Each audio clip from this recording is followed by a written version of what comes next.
Hello friends, welcome back to media talks. நான் உங்கள் மௌனிகா.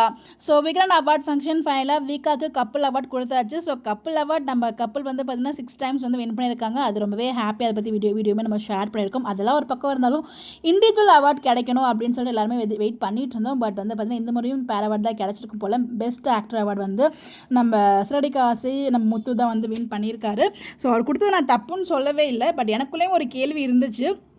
அதுக்கு அவர் தகுதியானவர் தான் நான் சொல்கிறேன். பட் வந்து ஓட்டிங் அடிப்படையில் பார்க்கும்போது நம்ம வீக்கா பேர் இருக்கு இல்லையா, ஸோ அந்த பேருக்கு ஈவினிங், அதாவது மார்னிங்கே ஓட்டிங் ஸ்டார்ட் ஆகிடுச்சு. ஈவினிங்காக தான் வந்து பார்த்திங்கன்னா வீக்கா பேரே ஆட் பண்ணாங்க. அப்போ ஓட்டு பண்ணியே நம்ம வந்து பார்த்திங்கன்னா வின் பண்ணியிருக்கோம். அப்படின்னா இப்போ நம்ம ஸ்டார்டிங்லேருந்து நம்ம வீக்காவுக்கு போட்டுட்டு வேறு யாரோ ஒரு பேருக்கு தான் நம்ம ஓட் பண்ணியிருப்போம். அப்படிங்கிறப்ப நம்ம கண்டிப்பாக இண்டிவிஜுவல்லையுமே வின் பண்ணியிருக்கணும் இல்லையா. ஒன்று சுவாமி வந்திருக்கும், இல்லைனா கார்த்திக் ராஜ். இது ரெண்டில் யாரோ ஒருத்தர் வரதுக்கு ஹைலி சான்சஸ் இருக்கும். பிகாஸ் கார்த்திக்குமே ஈக்குவல் ஃபேன்ஸ் வந்து இருக்காங்க, அதில் எந்த ஒரு டவுட்டுமே இல்லை.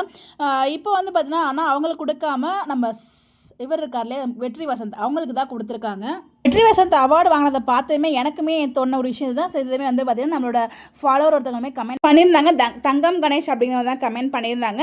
எப்படி சிஸ்டர் வீக்கா பேர் அவார்டு 1 டே லேட்டாக வந்தது, பட் அதுக்கே கொடுத்துருக்காங்க. பட் இண்டிவிஜுவல் அவார்டும் எல்லாருமே போட்டிருப்போம் இல்லை தானே, அது மட்டும் ஏன் மிஸ் ஆகுது? திஸ் டைம் நமக்கே டிசப்பாயின்மெண்ட்டாக தான் இருக்குது. இந்த தடவை நமக்கே டிசப்பாயின்மெண்ட்டாக தான் இருக்குது.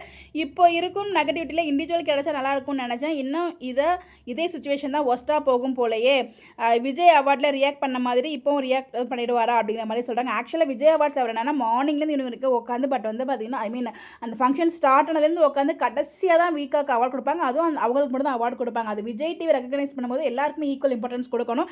அது விஜய் டிவி மேலே ரொம்ப தப்பு. விகடனை பொறுத்த வரைக்கும் அது அவங்களோட ப்ரொடக்ஷனுக்கு தான் ஃபஸ்ட் இம்பார்ட்டன்ஸ் கொடுப்பாங்க. எதுக்கு அதுக்கு ஓட்டிங் வச்சாங்க நமக்கு தெரியல. பட் இதை பற்றி தனியாக பேசும். இது வந்து உங்களோட கமெண்ட்ஸ்க்காக தான் இந்த வீடியோ நான் ஷேர் பண்ணியிருக்கேன். உண்மையிலே வந்து பார்த்தீங்கன்னா எனக்குமே அது ஃபீல் ஆச்சு. என்னடா லேட்டாக போட்ட, நான் வந்து வீக்காக பேரக்டிக்கு தான் டவுட்டாக இருக்குமோன்னு யோசிச்சேன். பிகாஸ் ஏன்னா லேட்டாக ஓட்டிங் அது கொடுத்ததுனால நம்ம நிறைய பேர் வந்து மார்னிங்கே ஓட் பண்ணியிருக்காங்க. ஸோ என்ன நடக்க போகுதுன்னே தெரியலன்னு பயந்துட்டு இருந்தேன். பட் அதுக்கு கிடச்சிருக்கு. மார்னிங்லேருந்து போட்ட சுவாமிக்கும் எல்பிக்கும் இண்டிவிஜுவல் அவார்டு கிடைக்கலைங்கிறது எனக்குள்ளேயுமே ஒரு வருத்தம் அண்ட் கேள்வி இருந்துச்சு. அதை தான் நீங்களுமே அங்கே ஷேர் பண்ணியிருக்கீங்க. பட் வந்து பார்த்தீங்கன்னா இது வந்து விஜய் வந்து விஜய் டிவியில் ரியாக்ட் பண்ண மாட்டார். ஹாப்பியாக தான் எடுத்துப்பார். அதில் எந்த ஒரு டவுட்டுமே இல்லை. ஸோ யாரும் ஃபீல் பண்ண வேணாம். பட் இண்டிவிஜுவல் கிடைச்சா நல்லா இருந்திருக்கும். தெரில, பார்க்கலாம். இப்போ வரைக்கும் அப்டேட்ஸ் நமக்கு வந்து அவங்களுக்கு கிடைச்ச மாதிரிலாம் இல்லை. ஸோ வந்து பார்த்தீங்கன்னா ஒரே ஒரு அவார்டு தான் வாங்கியிருக்காங்க போல். ஸோ எனிவேஸ் அதுக்கு ரொம்ப ஹாப்பி தான்.